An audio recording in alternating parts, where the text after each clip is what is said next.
شرم آتی ہے کہ اب میں واپس نہیں جا سکتا ہے، اور اللہ نے مجھے کہا کہ تیری امت 5 نمازیں پڑھے گی اور 50 کا ثواب ملے گا، 5 نمازیں پڑھے گی 50 کا ثواب ملے گا۔ اللہ نے اس امت پر بہت تخفیف کیا ہر معاملے میں نے عرض کیا تھا کسی موقع پر ثم لتسألن یومئذ عن النعیم، اس سے تخفیف شریعت بھی مراد ہے۔ اس رمضان مبارک کے کوئی روزے رکھتا ہے 30 روزے، حدیث میں آتا ہے پھر 6 کوئی روزے رکھ لے تو 360 کا ثواب ملتا ہے۔ یہ امت کی فضیلت اور برتری ہے۔ فرمایا کہ تیری امت 5 نمازیں پڑھے گی، ثواب 50 کا ملے گا۔ تو آپ صلی اللہ علیہ وسلم نے اس کے بعد جنت کو دیکھا، جہنم کو دیکھا، ان دونوں کی سیر کی۔ آپ صلی اللہ علیہ وسلم فرماتے ہیں میں نے دیکھا کہ ایک شخص ہے بالکل پریشان حال، جو بالکل نیچے بیٹھا ہوا ہے، کیونکہ جہنم بالکل تہ میں نیچے ہے۔ تو میں نے ایک شخص کو دیکھا پریشان بیٹھا، وہ فرشتہ تھا۔ میں نے جبرائیل سے پوچھا یہ کون ہے؟ کہا یہ جہنم کا داروغہ ہے، یعنی جہنم کا نظام سنبھالنے والا، جہنم کا نظام سنبھالنے والا۔ اللہ ہم سب کی حفاظت فرمائے۔ جو جہنم کی آگ سنگاتا ہے، اس کا نظام دیکھتا ہے۔ تو میں نے دیکھا کہ ایک آدمی، اس کے لمبے لمبے ناخن ہیں۔ یہ ایک روایت میں آتا ہے کہ اس کے پاس ایک مردار کا گوشت پڑا ہوا ہے، اور اس کے پاس بڑے لذیذ کھانے بھی ہیں، لیکن وہ اس لذیذ کھانے کو نہیں کھاتا، بلکہ وہ کس کھانے کو کھاتا ہے؟ مردار کے گوشت کو کھا رہا ہے۔ ایک روایت میں آتا ہے کہ ایک آدمی کے لمبے لمبے ناخن تھے، وہ اپنے چہرے کو اس کے ذریعے سے نوچ رہا تھا، جسم کا گوشت نوچ رہا تھا۔ تو جبرائیل علیہ السلام سے پوچھا اللہ کے نبی صلی اللہ علیہ وسلم نے کہ یہ کون شخص ہے؟ تو فرمایا جبرائیل نے یہ غیبت کرنے والا انسان، فرمایا یہ غیبت کرنے والا انسان ہے۔ میرے بھائیو، آج ہماری مجلسیں، ہماری محفلیں غیبتوں سے خالی نہیں ہوتی ہے۔ اسی لیے فرمایا اللہ کے نبی صلی اللہ علیہ وسلم نے الغیبت اشد من الزنا، غیبت کرنا زنا سے بھی بدترین گناہ ہے، زنا سے بڑھ کر گناہ ہے۔ اس لیے کہ زنا کرنے والے کو کبھی نہ کبھی احساس ہوتا ہے کہ مجھ سے غلطی ہو گئی ہے، لیکن غیبت کرنے والے کو احساس ہی نہیں ہوتا ہے، یہاں تک کہ قبرستان بھی پہنچ جاتا ہے۔ فرمایا اس امت کے غیبت کرنے والے لوگ ہیں۔ فرماتے نبی اکرم صلی اللہ علیہ وسلم میں نے ایک دوسرے شخص کو دیکھا، فرشتے اس کے سر پر بھاری پتھر سے مارتے ہیں، اور جب وہ پتھر سے مارتے ہیں تو اس کا سر کچل جاتا ہے، اس کے اندر سے سب کچھ باہر نکلتا ہے، اور پھر کچھ دیر کے بعد وہ سر بالکل ٹھیک ہوتا ہے۔ فرشتے پھر دوبارہ سے پتھر مارتے ہیں، اور یہی سلسلہ چل رہا ہے۔ میں نے جبرائیل سے پوچھا یہ کون ہے؟ فرمایا کہ عشاء کی نماز پڑھے بغیر سونے والے لوگ ہیں۔ اللہ ہم سب کی حفاظت فرمائے کہ عشاء کی نماز پڑھے بغیر سونے والے لوگ ہیں۔ فرماتے آپ صلی اللہ علیہ وسلم میں نے کچھ لوگوں کو دیکھا جو بالکل برہنہ تھے، بالکل برہنہ، جسم پر لباس نہیں تھا، اور ان کے نیچے آگ جل رہی تھی، ان کے نیچے آگ جل رہی تھی۔ میں نے جبرائیل سے پوچھا یہ کون لوگ ہیں؟ فرمایا یہ وہ لوگ ہیں جو روزے نہیں رکھتے تھے، یہ وہ لوگ ہیں جو روزے سے نہیں رہتے تھے، روزے نہیں رکھتے تھے، بغیر عذر کے روزہ چھوڑتے تھے۔ فرماتے آپ صلی اللہ علیہ وسلم اسی طریقے سے میں نے ایک شخص کو دیکھا جس کا پیٹ گنبد کی طرح بڑا تھا، بھاری بھرکم پیٹ والا ایک انسان دیکھا، اور اس کے پیٹ میں سانپ تھے، بچھو تھے، مجھے نظر آ رہے تھے۔ میں نے جبرائیل سے پوچھا کہ یہ کون شخص ہے؟ فرمایا یہ اس امت کا سود خور انسان ہے، سود کھانے والا انسان ہے۔ میرے بھائیوں، آج ہم سارے دانستہ غیر دانستہ طور پر اس میں پھنسے ہوئے ہیں، ہر انسان اس میں مبتلا ہے۔ حضور صلی اللہ علیہ وسلم فرمایا قیامت کی علامت میں سے یہ بھی ہے کہ اس امت کا ہر فرد سود خور ہوگا، ہر فرد سود کھانے والا ہوگا۔ اب ہم گریبان میں جان کر دیکھیں کہ ہم کہاں پر ہیں، کتنے ہم بچے ہوئے ہیں۔ فرماتے حضور صلی اللہ علیہ وسلم میں نے ایک شخص کو دیکھا جو انگاری کھا رہا تھا، آگ کے انگاری کھا رہا تھا۔ جبرائیل سے پوچھا کہ یہ کون ہے؟ جبرائیل نے کہا کہ اس امت کا حرام کھانے والا انسان، حرام کھانے والا انسان، حرام حلال کی تمیز کے بغیر۔ آج انسان چاہتا ہے کہ میرے پاس مال آئے، حلال طریقے سے اور حرام طریقے سے مال آنا چاہیے، جیسے بھی حاصل ہو لیکن مال ہونا چاہیے۔ کہ اس امت کا حرام کھانے والا انسان۔ فرماتے حضور صلی اللہ علیہ وسلم میں نے کچھ لوگوں کو دیکھا کہ جن کی شکلیں سوروں کی طرح تھی، جن کی شکلیں سوروں کی طرح تھی اور جسم انسانوں کی طرح تھا، میں نے جبرائیل سے پوچھا کہ یہ کون لوگ ہیں؟ جبرائیل نے کہا اس امت کے وہ لوگ ہیں جو جھوٹی گواہی دینے والے ہیں۔ میرے بھائیوں، فرمایا کہ یہ وہ لوگ ہیں جو جھوٹی گواہی دینے والے ہیں۔ آج ہم کسی کو بھی خرید لیتے ہیں جھوٹی گواہی دینے کے لیے، ہر انسان تیار ہو جاتا ہے جھوٹی گواہی دینے کے لیے۔ قیامت کے دن میرے بھائیوں جب انسان جنت میں جائے گا، سب سے پہلے جو مرحبا کہا جائے گا، اللہ کی طرف سے اعلان ہوگا مرحباً بالصادقین، مرحباً بالصادقین، سچ بولنے والوں کے لیے مبارک ہو، سچ بولنے والوں کو مبارک ہو۔ اللہ تبارک و تعالیٰ نے قرآن کریم میں کہیں بھی الا لعنت اللہ علی الکاذبین نہیں کہا۔ اللہ تبارک و تعالیٰ نے قرآن کریم میں سود کھانے والوں پر، رشوت کھانے والوں پر، ظلم کرنے والوں پر الا لعنت اللہ نہیں کہا، لیکن جھوٹ بولنے والوں پر کہا الا لعنت اللہ علی الکاذبین، جھوٹوں پر اللہ کی لعنت ہو، جھوٹ بولنے والوں پر اللہ کی لعنت ہو۔ میرے بھائی، جھوٹ کو سننا، جھوٹ کو بولنا، یہ دونوں برابر ہے۔ تو فرمایا کہ یہ امت کے جھوٹے گواہی دینے والے لوگ ہیں۔ فرماتے حضور صلی اللہ علیہ وسلم میں آگے بڑھا، میں نے ایک شخص کو دیکھا کہ جن کو کینچیوں سے چیرا جا رہا تھا، یہاں سے یہاں تک ان کو چیرا جا رہا تھا کینچیوں کے ذریعے سے۔ میں نے جبرائیل سے پوچھا یہ کون ہے؟ فرمایا کہ اس امت کے فسادی خطیب ہے، جو امت کے اندر فساد مچانے والے ہیں، امت کا انتشار چاہتے ہیں، امت کو منتشر کرنا چاہتے ہیں، فساد مچانے والے لوگ۔ میرے بھائیوں، فرماتے ہیں حضور صلی اللہ علیہ وسلم، اس کے بعد میں جنت کی طرف گیا، جنت کی سیر کی۔ سب سے پہلے میں نے ایک حوض کے پاس ایک عورت کو دیکھا، ایک خوبصورت لڑکی کو دیکھا، جس کے جوتے کے تسمے بھی، سبز رنگ کے جوتے کے تسمے بھی تسبیح بیان کر رہے تھے، یا جوتے ہی تسبیح پڑھ رہے تھے۔ میں نے جبرائیل سے پوچھا یہ خوبصورت عورت کون ہے؟ تو جبرائیل نے کہا کہ حضرت عمر فاروق رضی اللہ تعالیٰ عنہ کی بیوی ہے، انہیں ان کے لیے حور تیار کی گئی ہے۔ تو آپ صلی اللہ علیہ وسلم آگے بڑھے تو دیکھا، آپ صلی اللہ علیہ وسلم فرماتے ہیں میں نے بلال رضی اللہ تعالیٰ عنہ کی آہٹ سنی، میں نے بلال رضی اللہ تعالیٰ عنہ کی آہٹ سنی۔ میرے بھائی، آہٹ ویسے ہی نہیں سنی۔ پھر آپ صلی اللہ علیہ وسلم نے پوچھا بلال سے، بلال تم کیا کرتے ہو جس کی وجہ سے میں نے تمہارے جنت میں تمہارے قدموں کی آہٹ کو میں نے سنا؟ تو بلال نے کہا یا رسول اللہ تحیۃ الوضو پڑھتا، وضو کرنے کے بعد 2 رکعت تحیۃ الوضو، 2 رکعت نماز پڑھتا ہوں۔ صرف اس وجہ سے جنت میں نہیں جا رہے ہیں، بلکہ بلال رضی اللہ تعالیٰ عنہ کے بارے میں آتا ہے کہ جب ان کو تپتی ہوئی ریت پر لٹایا جاتا، تب جلتے ہوئے انگاروں پر لٹایا جاتا اور اوپر لوہا جلا کر تپایا جاتا ان کے اوپر، تو وہ تب بھی احد احد کہتے رہتے تھے۔ جب ان سے لوگ پوچھتے کہ تم ہنس کیوں رہے ہو، تمہیں تو رونا چاہیے، فرمایا کہ ہنسنے کا موقع ہے اس لیے کہ اللہ مجھے خرید رہا ہے، اللہ دیکھنا چاہتا ہے کہ بلال اس قابل ہے کہ نہیں میں اس کو خریدوں۔ جب تم بازار جاتے ہو مٹی کے برتن خریدنے کے لیے تو 10 مرتبہ مارتے ہو اس پر کہ مضبوط ہے کہ نہیں، اللہ مجھے خرید رہا ہے، اللہ دیکھ رہا ہے کہ بلال کتنا مضبوط ہے ایمان کے اعتبار سے، اس وجہ سے وہ میرے بھائیو جنت مل رہی ہے۔ یوں ہی جنت نہیں مل رہی صرف تحیۃ الوضو پڑھنے کی وجہ سے۔ تو میرے بھائی، اس کے بعد اللہ کے نبی صلی اللہ علیہ وسلم واپس آتے ہیں، سفر مکمل ہو گیا۔ آپ صلی اللہ علیہ وسلم جب واپس تشریف لائے، مکہ المکرمہ پہنچے، یہ سارا واقعہ، سارا ماجرا رات کے تھوڑے سے حصے میں ہوا، تھوڑے سے حصے میں ہوا۔ آپ صلی اللہ علیہ وسلم واپس آئے، صبح کا جب وقت ہوا تو آپ صلی اللہ علیہ وسلم نے قریش سے کہا کہ اللہ تبارک و تعالیٰ نے مجھے رات اپنے پاس بلایا، میں نے جنت کو دیکھا، جہنم کو دیکھا، 7 آسمان کو دیکھا، سارا واقعہ سنا دیا۔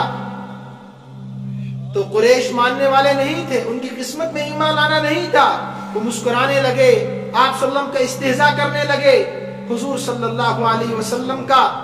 تو ایک شخص ان میں سے حضرت ابوبکر صدیق رضی اللہ تعالیٰ عنہ کے پاس جاتا ہے، کہا کہ تمہارا ساتھی آج یہ خبر دے رہا ہے کہ اللہ نے مجھے راتوں رات 7 آسمانوں کی سیر کرائی، جنت کی سیر کرائی، جہنم کی سیر کرائی، تمہارا ساتھی یہ بیان کر رہا ہے۔ تو ابوبکر صدیق رضی اللہ تعالیٰ عنہ نے کہا کہ اگر میرا ساتھی کہہ رہا ہے محمد الرسول اللہ صلی اللہ علیہ وسلم کہہ رہے ہیں تو میں اس کی تصدیق کرنے والا ہوں. اسی لیے ان کا لقب پڑا صدیق. سب سے پہلے آپ صلی اللہ علیہ وسلم کے معراج کی واقعے کی تصدیق ابو بکر صدیق رضی اللہ تعالیٰ عنہ نے کی. اس کے بعد منافقین مکہ، مشرکین مکہ نے حضور صلی اللہ علیہ وسلم سے اور بھی سوالات پوچھے. حضور صلی اللہ علیہ وسلم نے یہ بھی کہا کہ جب میں واپس آ رہا تھا تو میں نے دیکھا کہ قافلہ آ رہا ہے مکہ کی طرف جو ملک شام سے سفر کر کے آ رہا تھا. راستے میں ان کا ایک اونٹ گم ہو گیا تھا. راستے میں ان کا ایک اونٹ گم ہو گیا تھا، لیکن وہ قافلے کے آگے آگے چل رہا تھا. وہ سب سے پہلے مکہ مکرمہ پہنچے گا. اور ایسا ہی ہوا کہ وہ اونٹ مکہ مکرمہ پہنچ گیا، لیکن اس کے باوجود بھی مشرکین مکہ ماننے کے لیے تیار نہیں تھے. تو حضور صلی اللہ علیہ وسلم سے طرح طرح کے سوالات کیے کہ اگر تم چلے گئے ہو تو مسجد اقصیٰ کی کیفیت بیان کرو، کتنے دروازے ہیں، کتنی کھڑکیاں ہیں. تو حضور صلی اللہ علیہ وسلم تو کھڑکیاں گننے نہیں گئے تھے. تو اللہ تبارک و تعالیٰ نے معجزے کے طور پر یہ بھی ایک معجزہ ہے، بیت المقدس کو آپ صلی اللہ علیہ وسلم کے سامنے کیا، مسجد اقصیٰ کو آپ صلی اللہ علیہ وسلم کے سامنے کیا. حضور صلی اللہ علیہ وسلم گنتے رہے اور مشرکین مکہ کو بتاتے رہے اتنے دروازے ہیں، اتنی کھڑکیاں ہیں، یہ کیفیت ہے. لیکن اس کے باوجود بھی ان کے مقدر میں ایمان لانا نہیں تھا، وہ ایمان نہیں لا سکے. تو میرے بھائیوں، یہ مختصراً معراج کا واقعہ میں نے عرض کیا. اس میں اصل جو سبق ہمارے لیے یہ ہے کہ اللہ کے نبی صلی اللہ علیہ وسلم جو انعام ہمارے لیے لے کر آئے، جو تحفہ ہمارے لے کر آئے، وہ نماز کی شکل میں ہے. لیکن آج امت کا 5% طبقہ نماز پڑھتا ہے، صرف 5% نماز پڑھتا ہے. 95% لوگ نماز نہیں پڑھتے ہیں، اور جو 5% نماز پڑھتے ہیں وہ بھی رسمی نماز پڑھتے ہیں، عادتاً نماز پڑھتے ہیں، اس لیے کہ آبا و اجداد نماز پڑھتے تھے. اللہ ہمیں وہی صحابہ والی نماز پڑھنے والا بنائے، تابعین والی نماز پڑھنے والا بنائے. وہ نماز ایسی ہو جیسے صحابہ کرام نماز پڑھا کرتے تھے. تو میرے بھائیو، واقعہ معراج میں نے شروع میں عرض کیا کہ یہ صحیح روایات سے، مرفوع روایات سے ثابت ہے. ایک تو ہے اسراء، جو بیت اللہ سے لے کر مسجد اقصیٰ تک سفر ہوا، اور مسجد اقصیٰ سے جو 7 آسمانوں کا، جنت کا، جہنم کا سفر ہوا، اس کو معراج عربی میں کہتے ہیں. اور اس کا سبق یہی ہے اور اس کا پیغام یہی ہے کہ ہم اپنے اندر صحابہ کرام رضوان اللہ تعالی علیہ مجمعین کی صفات کو پیدا کریں، وہ نماز پڑھنے والے بن جائیں. اس لیے کہ اللہ کے نبی صلی اللہ علیہ وسلم دنیا میں آئے تو سجدہ کرتے ہوئے آئے، دنیا سے گئے تو تاکید کرتے ہوئے گئے. فرمایا الصلاۃ وما ملکت ایمانکم، الصلاۃ وما ملکت ایمانکم، الصلاۃ وما ملکت ایمانکم. 3 مرتبہ کہا کہ نماز کی پابندی کرنا، نماز کی پابندی کرنا، نماز کی پابندی کرنا. اور جو ماتحت تمہارے ہیں، جو تمہارے ماتحت کام کرنے والے ہیں، رعایا ہے، اس کے ساتھ اچھا برتاؤ کرنا. مزدور گھر میں رکھا ہے، پسینہ خشک ہونے سے پہلے اس کی مزدوری عطا کرنا.